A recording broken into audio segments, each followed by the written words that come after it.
Post-Void is a fast-paced first-person shooter with roguelike elements and a heavy air of psychedelia in its art style. Made by 3 people and released onto the Steam store on the 6th of August. And as you can tell from the lateness of this review, and the fact that you're not watching this around the 6th of August, this game went completely under my radar. But after finding it on a YouTube video, being shocked by its visuals, and intrigued by its gameplay, I went on to buy the game. And after playing it over the last few days, I've come to the conclusion that more people need to know about it.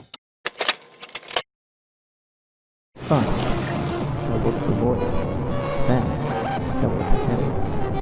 This is the introduction to the poem which tells you the story of Post-Void.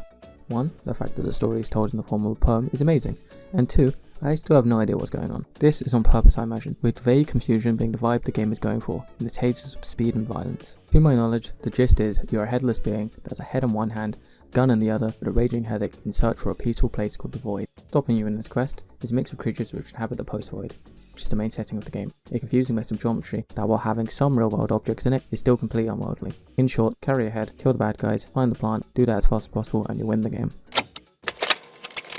Like stated in the intro, Post-Void is a FPS action roguelike. There are 11 randomly generated floors, with 3 acts, technically 4, 7 enemies and 4 weapons.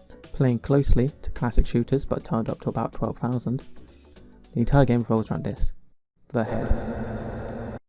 Functioning as a mix of a health bar and a timer, it's constantly draining and it's going to spill more on top of that if you take damage. If it empties due to damage or you being too slow, you die. Surprising, I know. But when killing an enemy, it will fill up. This forces you to play as fast as possible, not only to get to the end, but to try to dispatch as many enemies as you can at the same time. Killing enemies gives you health/time. More health/time lets you go through more of the floors. Going through more of the floors lets you kill more of the enemies, and repeat. Add on this, satisfying shooting and weapons created by good audio-visual design, with one of the most satisfying headshot sounds to come out of gaming in a long while. This leaves the game with a pretty fun feedback loop. Speaking of audio-visual design, to even begin to describe a single thing which is happening on screen right now is a challenge to say at least. Psychedelic is one word for it, LSD is another. A downright hazy, confusing, pixelated mess of an experience is another way to describe it. But I'm going to describe it as an absolute visual delight. This game's visuals are incredibly different, to the extent I don't think I really have to point it out. Some people might not like it, I know some people don't like it, and apart from epilepsy, I don't understand how people could not like it. To steal another person's description, it looks like first person Hotline Miami, and that's one hell of a thing to pull off well. Every single one of the 3 developers has a music related credit, and it really shows. This game sounds amazing, the music is amazing, and adds to the experience in a way I cannot describe. I had to play this game without music to get footage for the intro, and it's just not the same without it. Just look for yourself.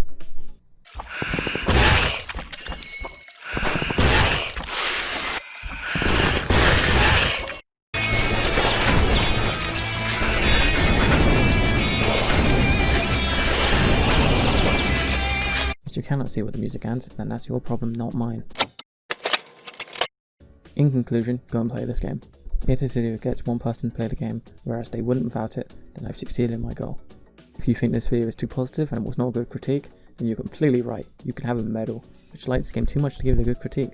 I hope this game gets more content, like having an endless mode try schools or mod support, and I don't know how this would work, but if there was multiplayer, that'd be amazing. But I'm not expecting it because I really don't know how that would work. The only problem though is if it did have a multiplayer, I think everyone would die of sensory overload after 5 minutes of playing it. Lastly, to reinstate my point, this game is like £2.33 or $2.99 if you're into that. So there's like no reason not to get it. And with that, thanks for watching. There are more videos to come in the future. I hope. Tra.